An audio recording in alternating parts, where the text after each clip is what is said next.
Shalom, Bapak Ibu, saudara-saudaraku, sidang jemaat sekalian yang dikasih dalam Tuhan Yesus Kristus. Firman Tuhan untuk kita pada hari ini diambil dari Efesus pasal 4 ayat 17 hingga ayat yang ke-24. Namun sebelumnya mari kita bersama-sama bersatu di dalam doa, kita berdoa. Kami bersyukur kepadamu ya Tuhan, karena kasih setia menyertai dan memimpin kami. Hingga saat ini Tuhan kami bersama-sama boleh berkesempatan untuk mendengarkan firman-Mu. Kami mohon Tuhan Engkau memimpin kami dengan Roh-Mu yang kudus. Sehingga melewati firman-Mu kami dikuatkan dalam iman dan percaya. Dan firman ini mampu kami lakukan dalam hidup kami sehari-hari. Dalam Yesus Kristus kami berdoa. Amin.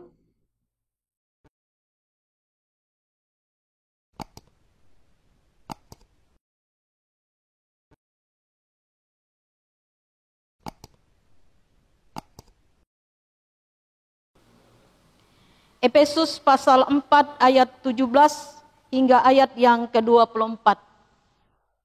Manusia baru. Sebab itu kukatakan dan kutegaskan ini kepadamu di dalam Tuhan. Janganlah hidupmu lagi sama seperti orang yang tidak mengenal Allah dengan pikirannya yang sia-sia dan pengertiannya yang gelap. Jauh dari hidup persekutuan dengan Allah, karena kebodohan yang ada di dalam mereka dan karena kedegilan hati mereka.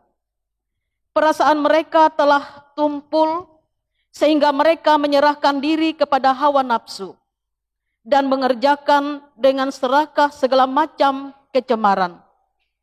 Tetapi kamu bukan demikian. Kamu telah belajar mengenal Kristus. Karena kamu telah mendengar tentang Dia dan menerima pengajaran di dalam Dia menurut kebenaran yang nyata dalam Yesus. Yaitu bahwa kamu berhubung dengan kehidupan kamu yang dahulu harus menanggalkan manusia lama yang menemui kebinasaannya oleh nafsunya yang menyesatkan. Supaya kamu dibaharui di dalam roh dan pikiranmu. Dan mengenakan manusia baru yang telah diciptakan menurut kehendak Allah di dalam kebenaran dan kekudusan yang sesungguhnya. Berbahagialah setiap orang yang mendengar firman Allah dan memeliharanya. Amin. Saudara-saudara yang dikasihi dalam Tuhan Yesus Kristus. Ada seorang pemuda, ia mempunyai teman seorang pemuda juga, dan pemuda temannya ini sangat bandel. Ia bukan saja sering memukul orang apabila yang diinginkannya tidak dipenuhi, tetapi ia juga sering mengambil barang atau uang orang lain secara paksa. Sebut saja sama sebagaimana seorang preman. Tetapi melewati berbagai peristiwa, akhirnya sang pemuda ini berubah. Pada waktu ia bertemu dengan temannya itu, temannya merasa sangat heran melihat perubahan yang ia tunjukkan. Sehingga pemuda itu kemudian berkata, lain dulu, lain sekarang. Dulu preman, sekarang beriman. Bapak Ibu saudara-saudaraku, dengan demikian saya beri tema dari perenungan ini yaitu lain dulu, lain sekarang. Saudara-saudara yang dikasih dalam Tuhan kita Yesus Kristus.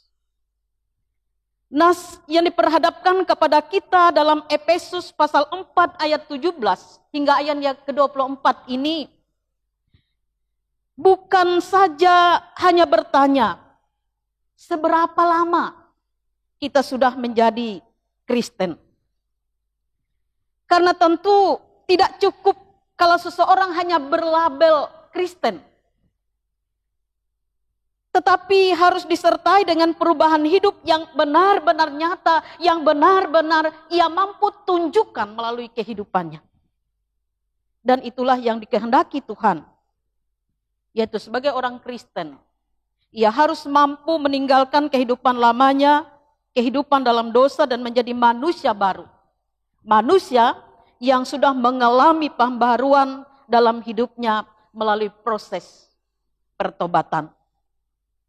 Sehingga melalui kehidupannya ia mampu menunjukkan kehidupan sebagai orang yang percaya dalam perkataan dan dalam perbuatan nyata yang ia tunjukkan dan buktikan dalam kehidupannya. Karena itu dalam 2 Korintus 5 ayat yang ke-12 mengatakan, siapa yang ada di dalam Kristus, ia adalah ciptaan baru, yang lama sudah berlalu, sesungguhnya yang baru sudah datang. Sebagai manusia baru, tidak lagi mengenakan tabiat lama, tetapi ia mengenakan satu tabiat baru di dalam Kristus. Hidup dalam pimpinan Roh Kudus. Karena itu, Rasul Paulus memberikan perbandingan yang mencolok antara hidup, yaitu kehidupan orang yang hidup di dalam Kristus dengan kehidupan orang yang di luar Kristus. Karena hidup di dalam Kristus adalah orang yang menyerahkan dirinya kepada kecemaran. Tetapi orang hidup di dalam Kristus, ia hidup di dalam ketaatan, melakukan apa yang dikehendaki oleh Allah. Ia tidak berjalan menurut kehendaknya, tetapi di dalam tuntunan Tuhan. Bapak ibu saudara-saudaraku, dengan demikian manusia baru berarti, yang pertama, manusia baru berarti ia membuang cara hidup lama dan menurut teladan Kristus.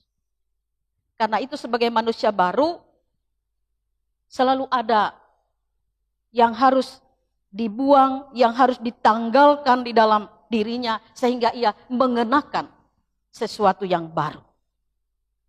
Kemudian yang kedua, manusia baru berarti juga kita harus berani mengatakan tidak dengan cara-cara hidup yang lama. Dan berani berkata ya dengan kehendak Allah. Bapak ibu saudara-saudaraku yang kekasih dalam Tuhan kita Yesus Kristus. Untuk menunjukkan dan mewujudkan manusia baru, memang bukan hal yang mudah yang kita lakukan. Tetapi Allah memampukan kita untuk menjalani kehidupan baru. Asalkan kita terus berusaha. Asalkan kita bertekad, ada komitmen yang ada di dalam hati kita. Untuk menunjukkannya dalam kehidupan kita. Tuhan akan memampukan kita. Untuk mewujudkan tanggung jawab kita. Untuk mewujudkan nilai kehidupan kita sebagai surat Kristus. Yang akan dapat dilihat dan dibaca oleh orang lain melalui kehidupan kita. Tuhan memberkati. Amin. Bapak ibu saudara-saudaraku yang dikasih dalam Tuhan Yesus Kristus, mari kita bersama-sama bersatu di dalam doa, kita berdoa. Kami bersyukur kepadamu ya Tuhan, karena saat ini kami bersama-sama boleh mendengarkan firman-Mu. Kami percaya firman-Mu menjadi terang dalam kehidupan kami. Karena itu anugerahkan kepada kami ya Tuhan kasih-Mu yang memampukan kami dan menopang kami supaya kami diubah dan bertumbuh di dalam iman percaya kami kepadamu Tuhan. Sehingga melalui kehidupan kami ya Tuhan, kami boleh menjadi surat Kristus bagi orang-orang yang ada di sekitar kami, sehingga melalui kehidupan kami mampu untuk menunjukkan perubahan hidup yang seturut dengan kehendak-Mu. Kami boleh menunjukkan ketaatan dan kesetiaan untuk melakukan kehendak-Mu, sehingga kami menjadi surat Kristus, menjadi kesaksian nyata dalam tindak dan perbuatan kami tiap-tiap hari. Di dalam dan oleh nama Yesus Kristus kami berdoa. Amin.